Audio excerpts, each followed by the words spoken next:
One of the topics I've wanted to talk about now in a little more detail for a while is post-traumatic growth.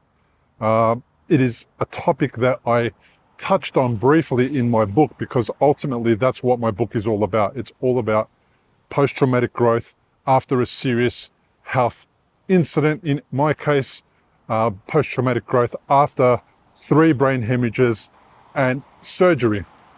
And post-traumatic growth is basically positive growth after trauma. It is not bouncing back per se, it's more like moving forward or bouncing forward. And it is based on real psychological research done by Lawrence Calhoun and Richard Tedeschi in the mid-1990s.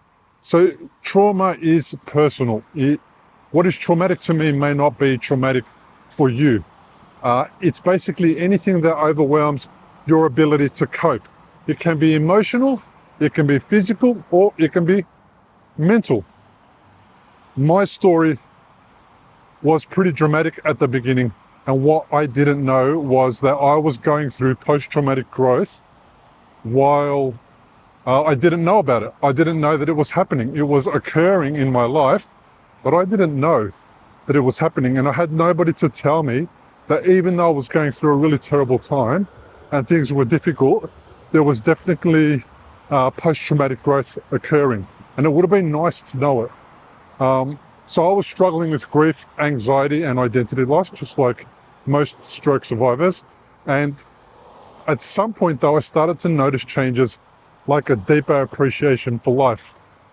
The thing about it is I didn't know that that meant anything special, although it was obviously special to experiencing appreciation for life, perhaps something I hadn't reflected on before, but it wasn't something that was at the top of my mind. I was doing it without being mindful, without being aware of the fact that I was appreciative.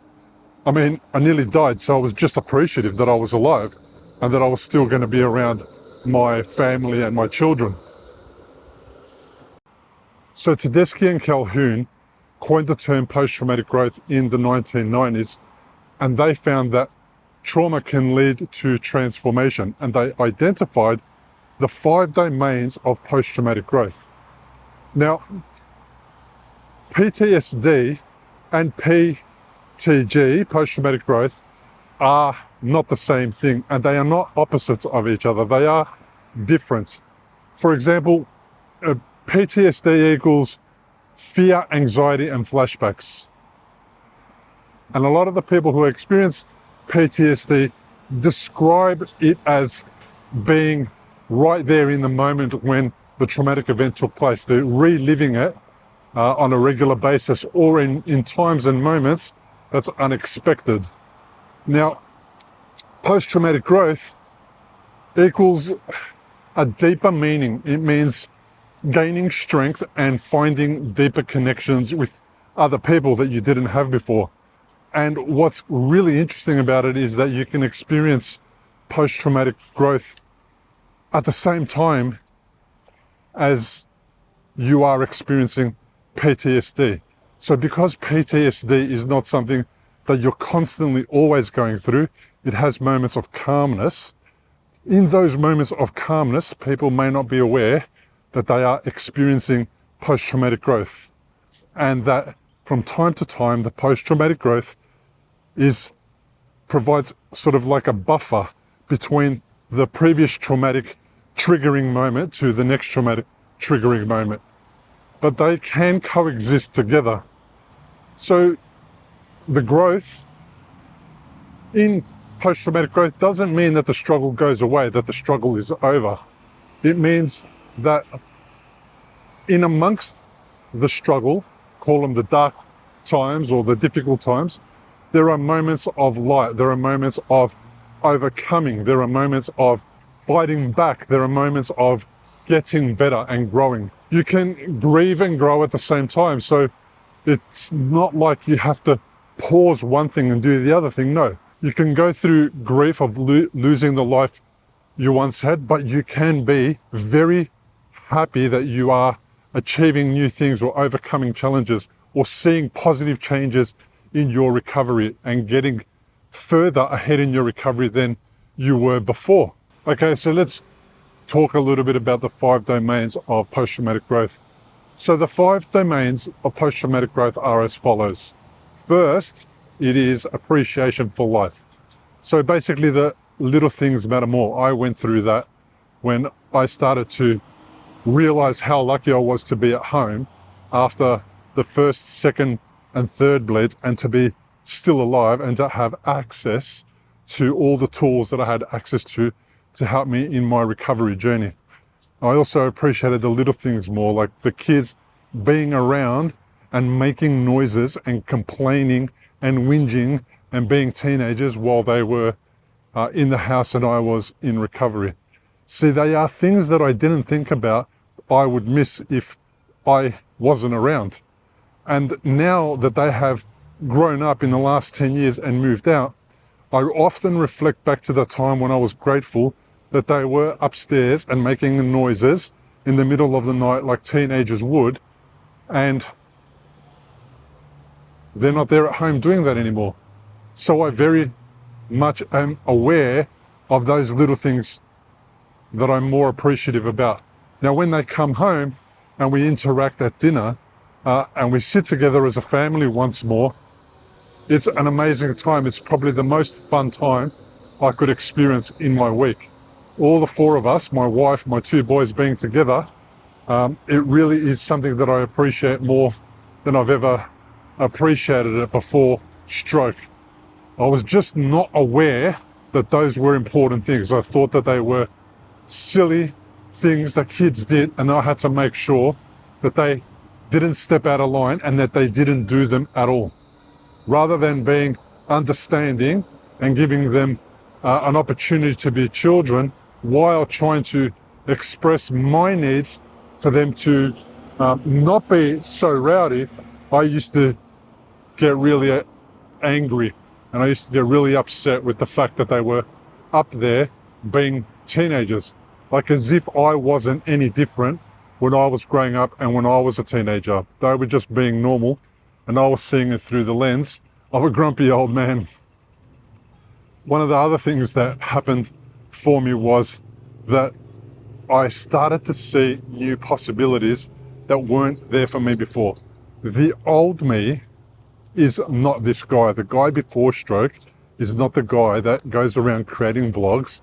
The guy before the stroke is not the guy that has a podcast, has written a book, talked publicly about stroke and stroke recovery, had the opportunity to raise awareness about stroke. The old me wasn't that kind of guy.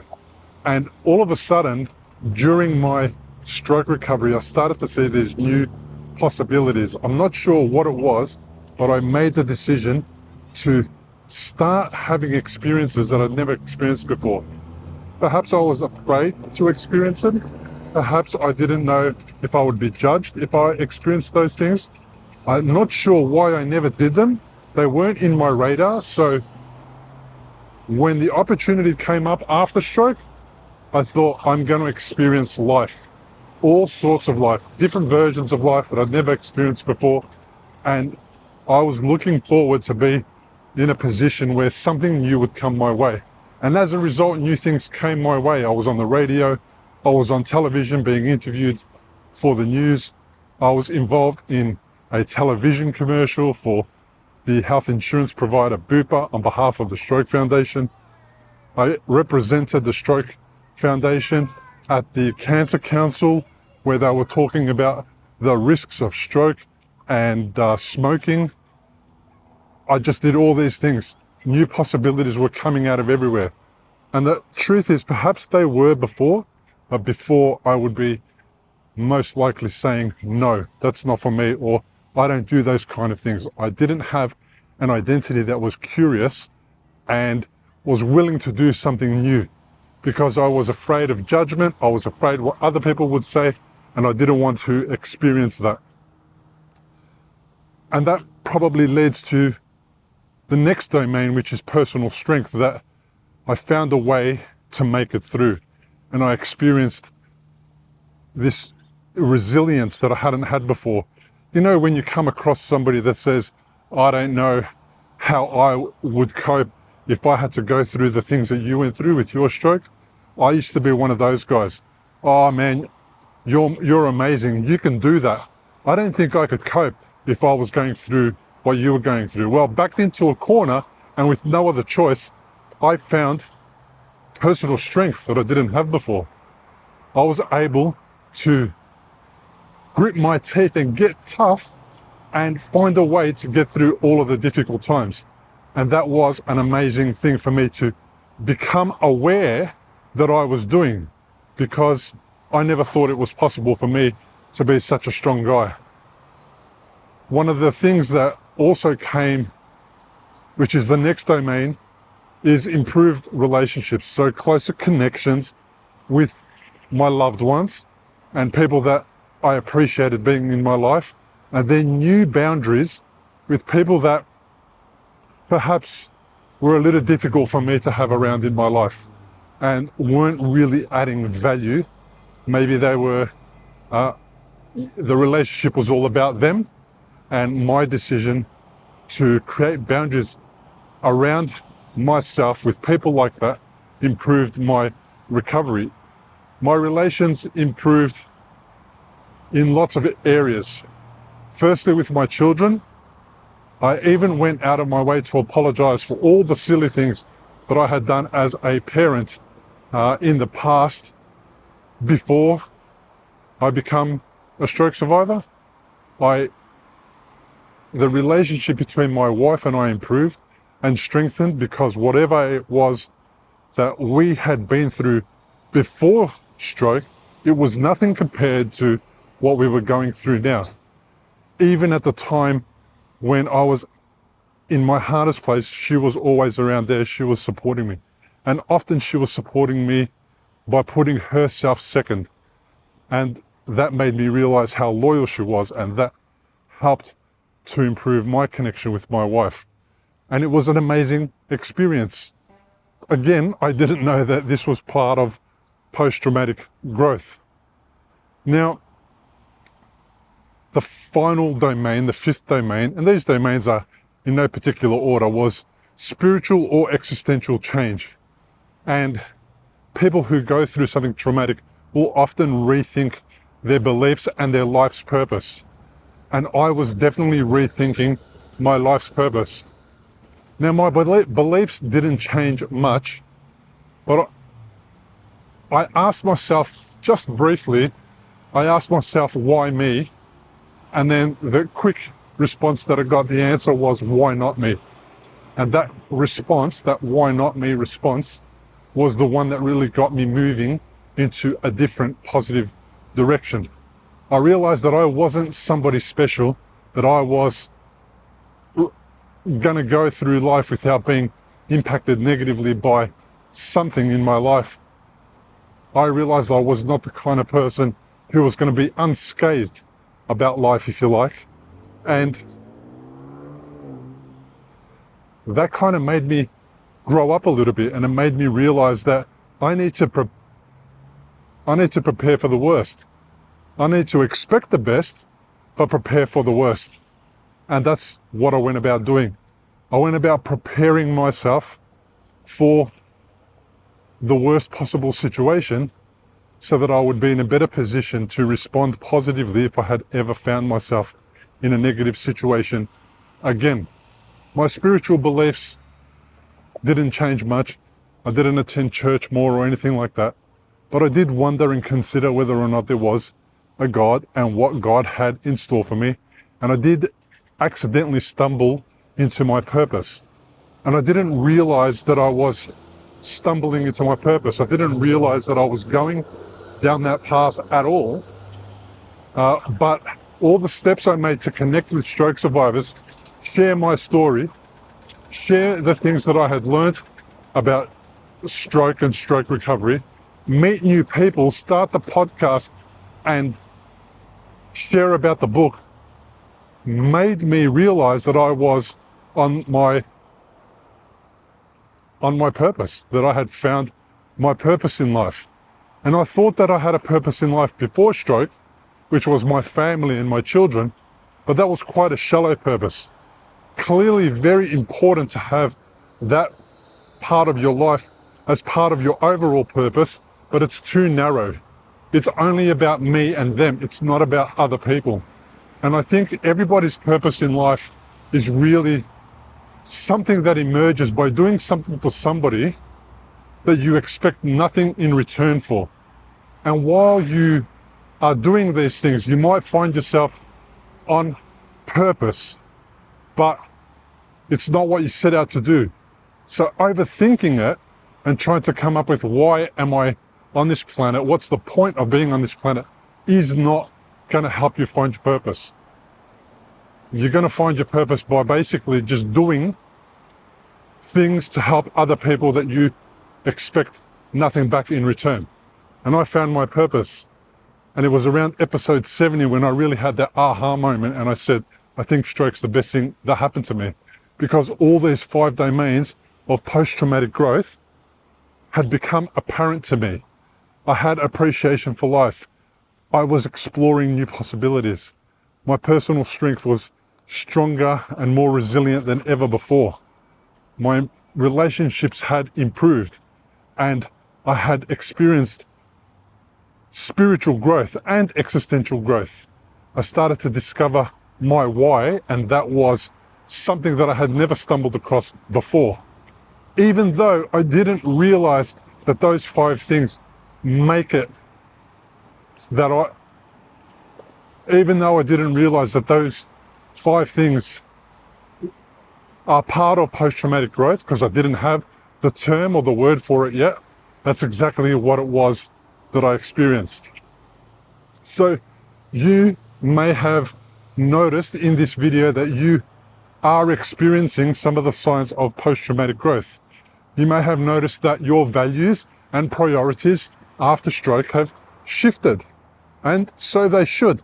It really should be about you. It really should be about you finding the path forward that is going to make sure that you have a fantastic recovery, that you have growth, that you make meaning, that you find a way to give meaning to this situation that you found yourself in. You may have noticed that you have new perspectives in life, that you see things way differently than you had ever seen before. And you may have noticed that you are more grateful or mindful even on the tough days. You know, being mindful on the tough days might be that you're at a coffee with a friend, and instead of being distracted and paying attention elsewhere and looking on your phone, what you are is you're present, you're in the moment, and your appreciation for being in conversation with that person is something that you hadn't practiced before. You hadn't paid attention to the fact that you were still able to attend to your friends, be at an amazing place, experiencing a deep conversation, and that is important part of life. That is a very important part of life. You may just be going through the motions previously, and now you're realizing that even those small moments of somebody reaching out and asking you how can they support you or help you during those difficult days make things better. And they are signs that you are already growing. So I want you to reflect back on your life and pay attention to whether or not you're ticking any of those boxes, so that you can be aware that you might be growing. So if you want to get some momentum in shifting between a PTSD type of experience to more post-traumatic growth, these are a few things that might help you take that step a little further than where you already are in your recovery. So you might want to reflect on your experience, your daily experiencing, by having a journal, or by making voice notes if you can't write, and by having some quiet time where there are no distractions and you can just sift through your thoughts and pay attention to what's coming in and out of your head. You may want to talk to somebody, and by that I mean you may It may be as simple as peer support. Just get in touch with other stroke survivors and share experiences and understand what it is that they're going through and see where the similarities are, and maybe get some understanding of how they're dealing with the situation that they're in.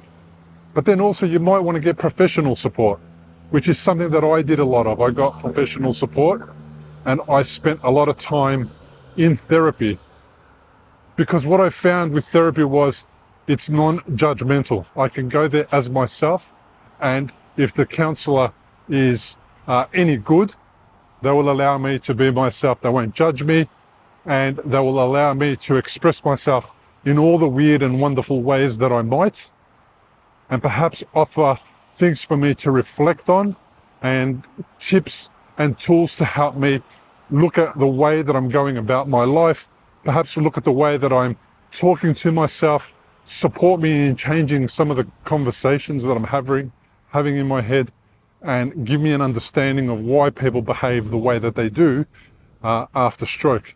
And not just me, but also the people around me. Because some people, they didn't really go about behaving in an appropriate way after stroke. And instead of getting annoyed and upset with them, what would have been a better thing for me to do was try and understand them and not take it personally, and even forgive them. Perhaps not to their face, but in my own quiet time, forgive them and let them know that I understand that their response is actually more about them than it is about me. One of the other things you can do is you can celebrate the small wins. This is really, really important and super helpful. By celebrating the small wins, what you are doing is you are reminding yourself that you are moving forward. And by looking for small things to celebrate, they are going to be much easier for you to find, because stroke recovery is not linear. You are going to have days that are good, days that are bad. You're going to have up days and down days. Your stroke sometimes will feel like you're taking one step forward and two steps back. So celebrating the small wins is really important. Those little small wins accumulate and they become a lot of wins over a long period of time. And you should focus on the long-term win, where you've come in 3 months, 6 months, 12 months, not what happened day to day.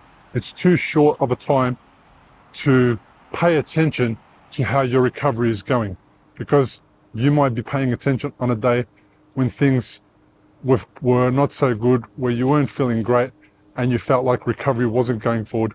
And there's no point on focusing on those days. Finally, I just want to say that growth is messy and worth it. You don't have to go back to the person you were before the traumatic event. In fact, I wouldn't recommend it. That person is living a false sense of security, is unaware that they need to be prepared for things that may happen in their life. They're going around living blissfully, unaware.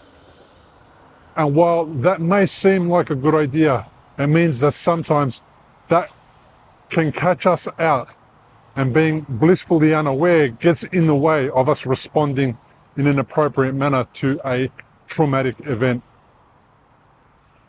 Post-traumatic growth is about growing into somebody new. Bring the old person with you on that journey. They can help you inform the way forward. And it's important to combine the old identity with the new identity so you can grow into an enhanced version of yourself, even though you have been wounded, traumatized, injured. It doesn't matter. It's really important to honor your process, because everyone's process is what gets them to the place where they can achieve amazing and wonderful things. Your process is yours. It's unique. Allow it to unfold. Get curious about how it's unfolding. If you like this video, please do me a favor, leave a comment below. Let me know what you think. Are you experiencing post-traumatic growth? Have you made some of the steps already towards post-traumatic growth? Were you unaware of whether or not you were experiencing post-traumatic growth? I'd love to hear from you. Please leave a comment below, like and share the video.